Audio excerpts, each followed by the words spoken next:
కంటిన్యూగా అధ్యాయం వెంబడి అధ్యాయం, వచనం వెంబడి వచనం, పుస్తకాల వెనకాల పుస్తకాలు, కంటిన్యూగా బైబిల్ని ఎలాగైనా అవగొట్టాలని కసిగా బైబిల్ చదివేవా లేరే?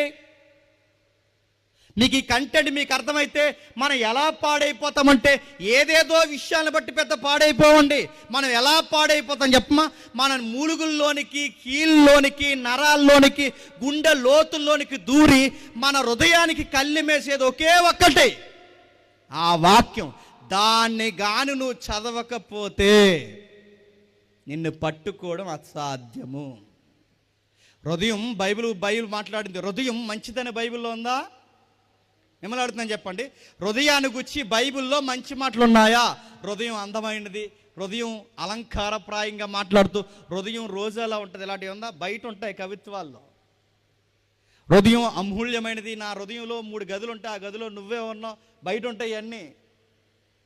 నేను అడుగుతున్నాను, హృదయాన్ని గురించి బయట బాగా చెప్పారేమో కానీ హృదయాన్ని గురించి బైబిల్ ఏమని చెప్పినా అదొక మోసగత్తె అని చెప్పి. బైబిల్ హృదయాన్ని గురించి ఏమని రాసిందో తెలుసా?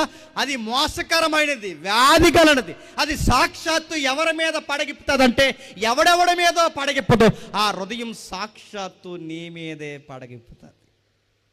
హృదయం మోసం చేస్తుంది, మోసం చేస్తుంది, మోసం చేస్తుంది. అంటే ఎవరిని మోసం చేస్తుంది? అది ఎవడెవడినో మోసం చేయదండి, మొదట నిన్నే మోసం చేస్తుంది. పర్లేదులే,